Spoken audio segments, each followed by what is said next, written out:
प्रयास है। मैं आज आपके सामने जो हमारे 7 दिवस का जो एक्सपीरियंस था वो आपके साथ में शेयर करना चाहती हूँ।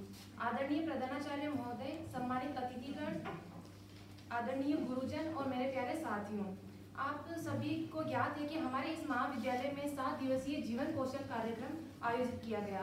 आज उसका आखिरी दिन है। इन दिनों हमारे बीच कई महानुभव आए हैं।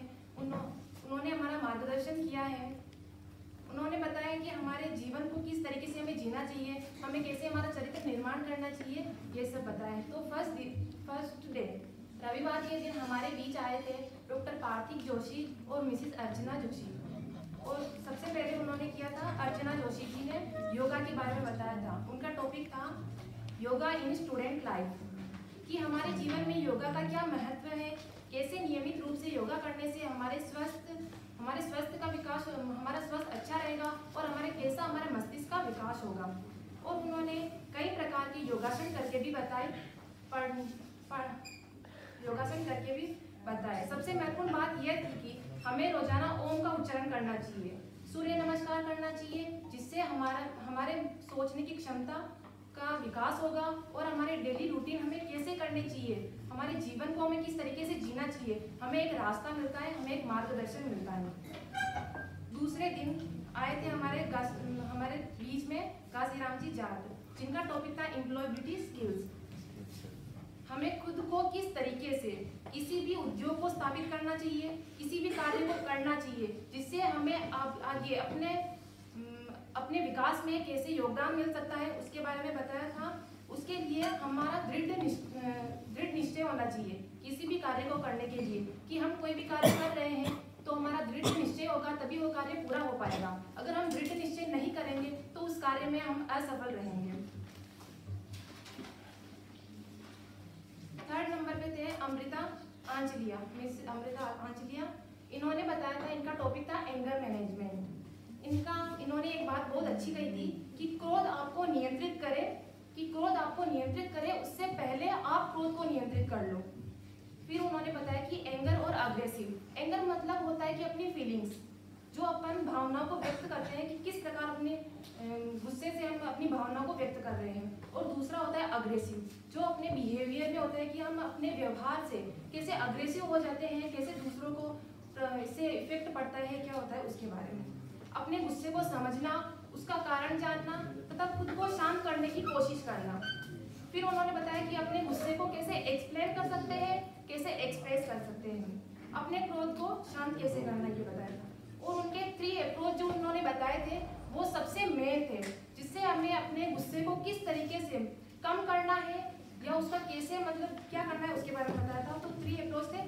अभिव्यक्त करना, कि किस वे से अपन अभिव्यक्त कर रहे हैं। फिर होता है कि एंगर को दबाना, सप्रेसिंग करना, कि किस तरीके से हम अपने गुस्से को रोक रहे हैं, किसी के सामने कैसे रोकते हैं। और फिर होता है कि शांत करना, कि अपने एंगर को हम कैसे कामिंग करते हैं इसे। फिर उन्होंने बताया कि गुस्से को शांत करने की 3 टिप्स बताई थी।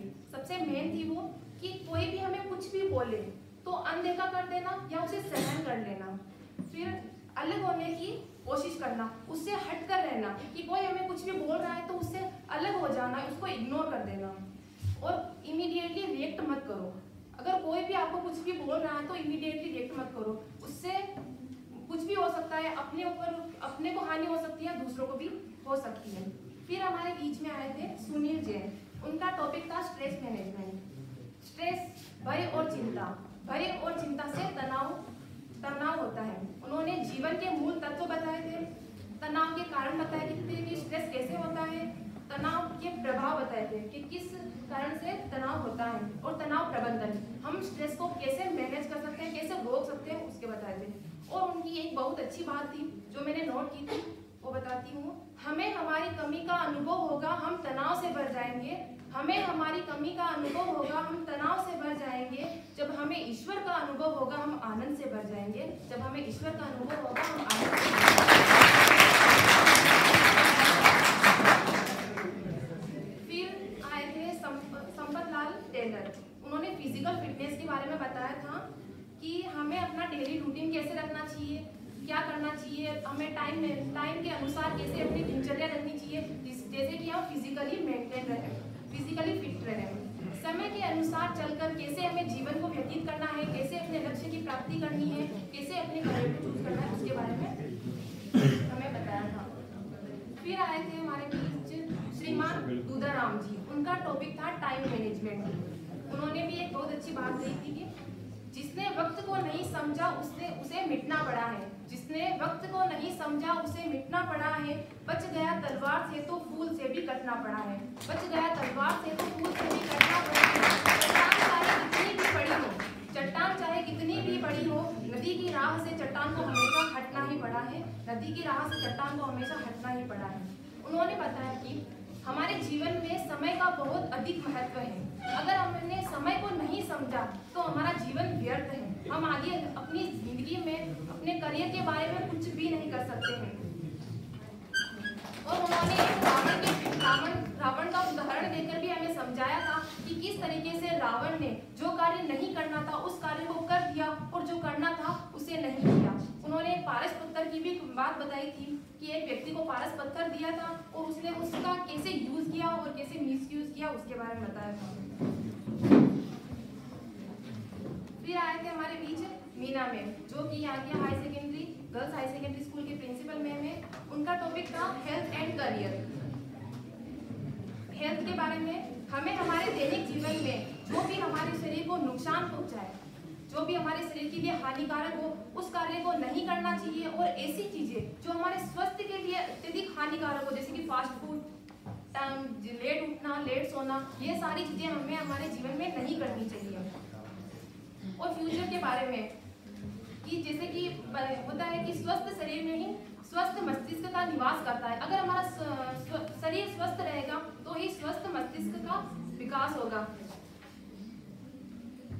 उनकी यह बात सबसे प्रभावित करने वाली थी कि अगर हमारा स्वास्थ्य अच्छा होगा तो हमारा मस्तिष्क भी अच्छा होगा, हमारी थिंकिंग पावर डेवलप होगी, हमारे किसी के दबाव में। और उन्होंने बताया कि हमें किसी के दबाव में आकर अपने करियर को चूज नहीं करना चाहिए कि हमें क्या करना चाहिए क्या नहीं करना चाहिए। किसी के दबाव में कोई हमें दबाव डाल रहा है तो ये नहीं करना चाहिए। हमें हमारे इंटरेस्ट के अकॉर्डिंग कोई भी कार्य करना चाहिए। हमारा करियर हमें हमारे इंटरेस्ट के अकॉर्डिंग चूज करना चाहिए, उसी से हमें सफलता मिल सकती है।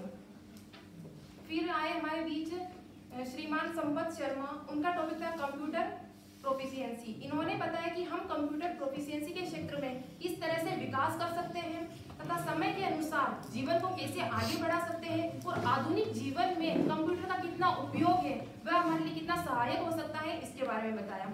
फिर आज हमारे सामने जो प्रस्तुत है डॉक्टर अवनीश कुमार, उन्होंने बताया कि ई लर्निंग, ये इन्होंने बताया कि कैसे हम एंशिएंट पीरियड से मॉडर्न पीरियड के अंदर कंप्यूटर के डेवलप को देख रहे हैं हमारे सामने। इन्होंने ऑनलाइन लर्निंग के बारे में बताया कि आजकल सबके साथ में ऐसा होता है कि टीचर स्कूल्स के अंदर टीचर नहीं मिलते हैं, किसी को कोई पढ़ाने के लिए कोई गाइडलाइंस नहीं मिलती है। तो इसके थ्रू उन्होंने बताया कि इन्होंने बहुत सारी वेबसाइट के बारे में बताया कि हम उसके थ्रू अपने ऑनलाइन कोर्स को हम खरीद सकते हैं, कैसे खरीदें, कैसे डाउनलोड करें और किस तरीके से पढ़ें। ये हमारे लिए बहुत आवश्यक है कि हम किस तरीके से किसी भी चीज को पढ़ें। फिर आए डॉक्टर विकास सोमानी, इन्होंने हमारा बहुत अच्छा मार्गदर्शन किया, अच्छे तरीके से पावर पॉइंट को समझाया। ये हमारे लिए बहुत इफेक्टिव हो सकता है क्योंकि मैं जैसे कि मैं BA BEd में हूँ, मैं फ्यूचर में टीचर बनूंगी, तो मेरे लिए बहुत ही मतलब सहायक रहेगा कि मैं अपनी पावर पॉइंट प्रेजेंटेशन को किस तरीके से इफेक्टिव बनाऊं कि स्टूडेंट को समझ में आ सके, किस तरीके से उसमें ऐसी चीजें इंक्लूड करूं कि स्टूडेंट अच्छे तरीके से समझ सके और वो आगे भी ऐसी क्रियाओं को सहायक कर सके। ओके।